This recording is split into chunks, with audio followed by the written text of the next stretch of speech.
Thank you very much, Mallory. The last name's the hard one. The first name's Adam.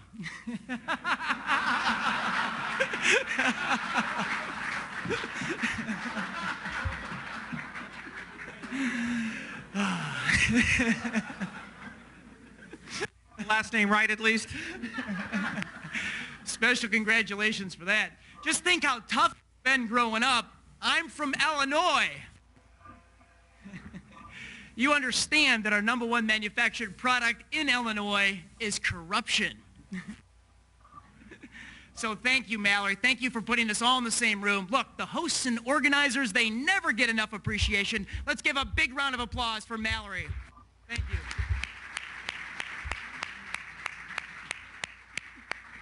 And look, I want to thank each and every one of you for being here today. 18 months.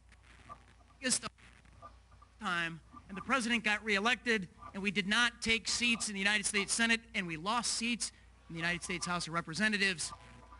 We had a decision to make, and the decision was whether we were going to sit down, going to continue to stand up and continue fighting for our. Being here this evening, you and I have demonstrated we came to the same decision. We're going to fight for the greatest nation in the history of the world. Our rights come from God and not government. I appreciate you. Give yourselves a big round of applause.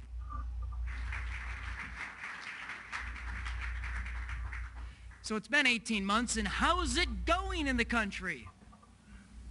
Well, the NSA is collecting our meta-communications footprint. The press is adding the health insurance data to the tax data, and the CFPB, the Consumer Financial Protection Bureau, is private financial transactions, every one of them across the entire country. And so I am proud to say, books.com, we're engaging in the new arms race. Government is opening up us in the private sector, and at openthebooks.com, we are opening up government, have 1 billion lines of government spending in our database, able to show you exactly where they spend your tax dollar, and so we can hold them accountable. Now, our mission is pretty significant. It's to put every dime, tax, every level of government in America, the local level. And today, over in Columbia, we just published the salary of the city manager of Columbia, and he out-earns every governor of the 50 states. We've got no idea where our tax dollars are. 10 years, it's the great debate. $17 trillion of annual budget deficit. So we simply need to be, cannot cut spending if we cannot see it. And for the first time in history, we're showing every dime of tax money is being spent. We are all hard workers, and we have to start working smart. We've got to stop bending blindly in this movement of how we started fighting on the facts. When we posted the salaries and pensions in the state of Illinois, I quickly found in my high school district 199 school teachers out-earned $100,000 a year, and then allies took that school board. The neighboring school district treasurer, he was making $163,000. The next year, he made $295,000. Well, that was wrong. The citizens started asking questions, and you're familiar with Cook County. And they've got a prosecutor there who can't find corruption anywhere. But he was just indicted by her for stealing up to $1.5 million allegedly over the last 20 years. Then we started posting checkbooks from local units of government. I asked Rahm Emanuel for 10 years, and we quickly summed, when he gave that checkbook to us, the number of unique vendors, and it was 231,000 entrepreneurs and companies. Everybody's on the gravy train. I asked the top Republican in the state of Illinois for 1 year the state of Illinois checkbook, and we had to file a lawsuit.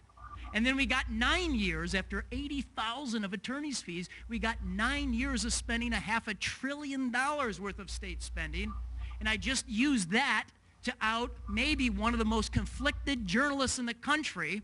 We showed that he had taken $256,000 of taxpayer money out of state government from 70 state agencies. And then it became time to ask the feds for their checkbook. And I'm proud to say at openthebooks.com, we have nearly every disclosed dollar of federal spending. It's contracts, loans, grants, direct payments, farm subsidies, 2.5 million five-year salary histories of federal employees. And then we pushed it to your cell phone. So for the first time on your cell phone, you can track government spending. And my op-ed was published in the Wall Street Journal. And I encouraged everybody in the country to key your zip code and take a look. You can't complain until you review where they're spending money in your neighborhood, where you have reputation, where you have influence, and where you can get things corrected. In my hometown of Hinsdale, 1.5 million went to our local Lamborghini auto dealer. 3.64 million went to our local Rolex jeweler. $1 million on a grant went to the community house nonprofit to enhance the educational programming experience in my neighborhood of the kids on Millionaire Row where my daughters take Irish dance and theater. It's wrong. We need to stop the legal but stupid spending. We just issued a report on farm subsidies. In downtown, midtown Manhattan, the Rockefeller family has taken $500,000 of farm subsidy in the last 4 years. The National Audubon Society took $1 million of farm subsidy, including New York-based tobacco subsidies and a subsidy to slaughter lambs on their lamb farm. And then in Chicago, we showcased 2 charities founded by Louis Farrakhan. And they've taken $317,000 of federal farm subsidy mailed to Farrakhan's home address. And the Cincinnati office of the IRS is too busy targeting conservatives. They don't even have record of these public charities since 1995.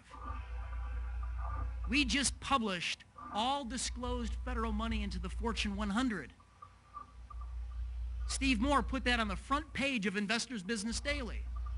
It was $1.3 trillion, and Moore wasn't nice to them. He called them welfare queens.